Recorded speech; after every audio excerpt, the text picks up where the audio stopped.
There was a time when I saved a lady's life by giving her the Heimlich maneuver. I was at a restaurant, a buffet type restaurant, a food court type restaurant, and at a nearby table, I saw a lady reach up and start clutching for her throat. And I thought, that's the universal signal for choking. It's the natural human reaction to reach for one's throat when one is choking. So I jumped up from the table and just training kicked in, and I went straight to her, gave her the Heimlich. The piece of chunk of meat came flying out of her mouth from her throat.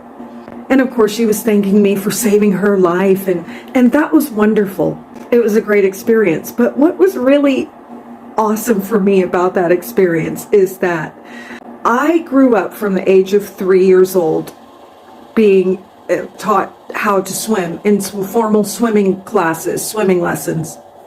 And from the age of maybe 10 or 9, I began competing in swimming, participating in swim competitions, and I also became a diver, so competing in diving competitions.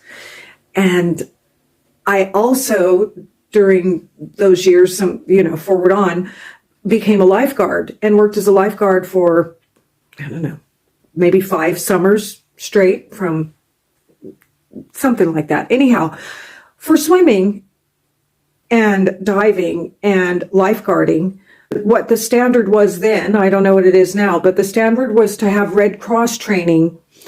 And it consisted of things like knowing how to perform CPR and how to perform the Heimlich maneuver, how to rescue someone with a hook, how to rescue with a buoy, how to properly use a life vest, etc., etc.